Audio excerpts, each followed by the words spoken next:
also. So always remember the best time is the right now.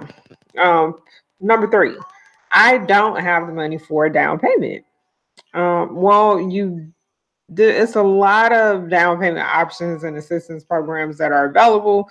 So don't count yourself out just because you feel like you don't have the money for the down payment. And then last but not least, I fear I can't afford to buy my dream home. Well, the best way to get closer to buying your dream home is to buy your first one. And that's just a very true statement. So why buy now? Because the interest rates are still relatively low. They're, teetering right at that 4.9 to 5%. Number two, your long-term investment grows. Like with a rental, you're not gaining any equity. Your house is not appreciating because it's not your house. And then um, you can't use a rental to help you pay down debt. And then finally, there's so much pride in home ownership, right? So you have stability and sense of community, freedom to customize, tax benefits, and of course, my all-time favorite, wealth building. Um, so let's look at the mortgage percentages. 21 um, to 26% have been historically principal and everything else. And then today, principal and interest is 15.2 as compared to historically. Owning versus renting.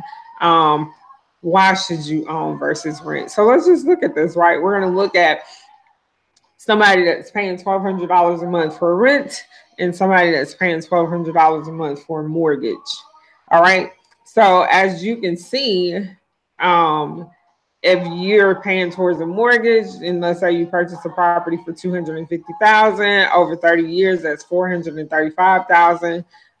But it's towards something that will become an asset for you. But over the course of 30 years, and some of us probably are already at like 15, 16, 17, 20 years of renting. So that's $432,000. Essentially, you have nothing to show for. You've been paying somebody else's mortgage. So why hold off on buying, right? If we're talking about all these great reasons for you to buy, why would you hold off on buying? One, because you're changing your jobs, right? You need security, and stability and consistency in terms of applying for a loan with your job status. A lot of times they want to see 2 years of job history. So if you're changing jobs, you might want to hold off. Um, Financial reasons, your credit score, and you don't have the down payment, or you think it's too expensive. And that you can only afford something that's not that great of a house. And then short-term ownership is no equity, and no appreciation. So the realities of the market, the average home price, the buyer's market versus seller's market, low interest rates, and growth in areas. So let's look at some of these. Well, let's go back to this. Okay, so the average home price in our area being Charlotte, is like right around $200,000. And then, so let's talk about the buyer's market versus the seller's market. So in a buyer's market, there is increased amount of units to choose from. Interest rates are looking pretty good. So you have a lot of inventory. The interest rates are great. Seller's market, you don't have so much of an inventory. You have a lot less to pick from. So the sellers kind of dominate when the inventory is low. And then low interest rates. So interest rates are still pretty low right now.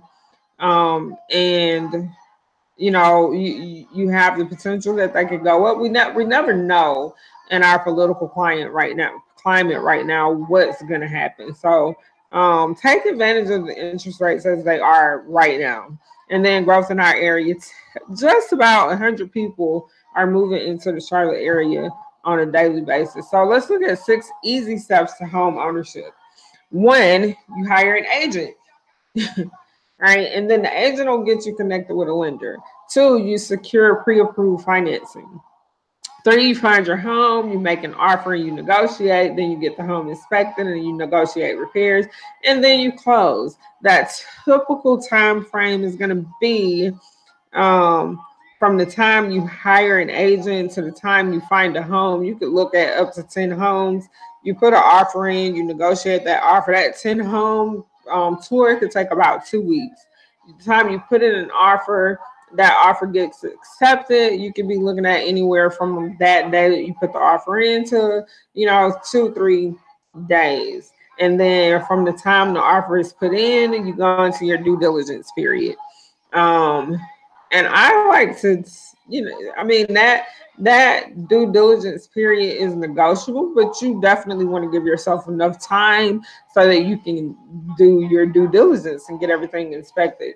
So typically I like to look at like 21 days, but it just depends on the situation. And then from the time that your inspection is done, your repairs are done, and you close, um,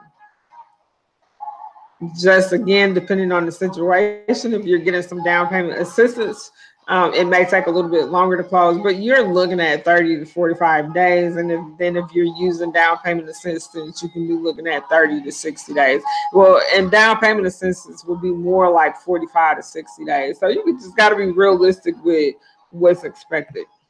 Um, so, um, what happens when you hire an agent?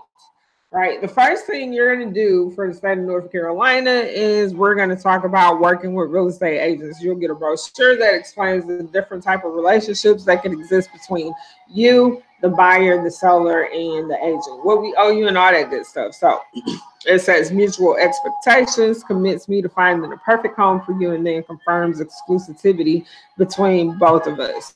So when to hire your agent? Say your lease is up in April. You would need to move out by April 30th, making your last lease payment on April 1st. This means you'll want to move into your new home no later than the end of April. To make this happen, you'll need to close or take ownership of your new home sometime in April. All right, and so you guys, I hope nobody's actually watching this because this is just a test.